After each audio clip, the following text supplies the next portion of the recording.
the shock of everything. And from at the beginning, we couldn't believe that he was dead, and for as long as possible, we were holding out the possibility that he was a prisoner somewhere.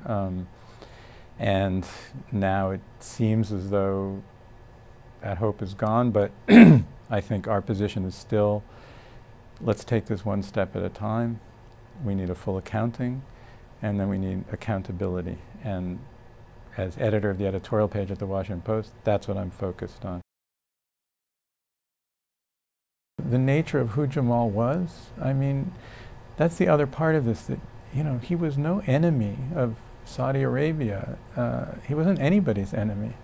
He was a journalist doing his job, trying to, spark open debate about important issues. He was a patriot.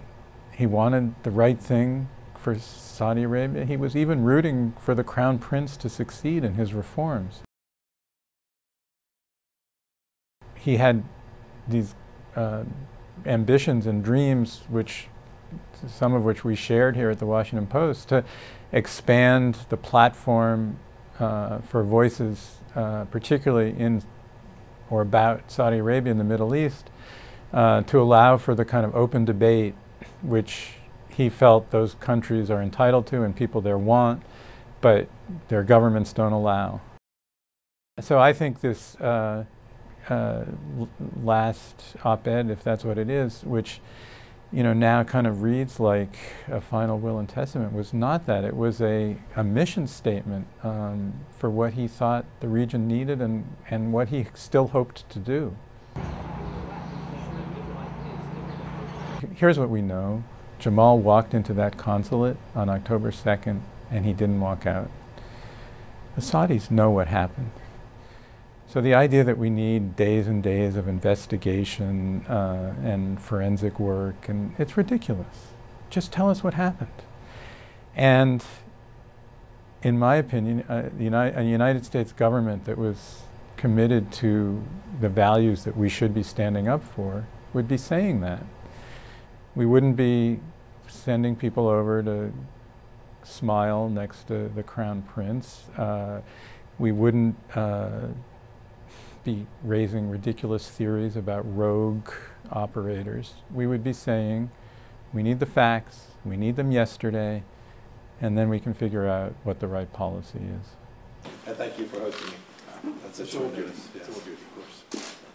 What is that line of questioning intended to get at? If it doesn't mean that if he has opinions that we disagree with, then it's okay to lure him to an embassy and murder him and dismember him? I mean, what exactly are you getting at?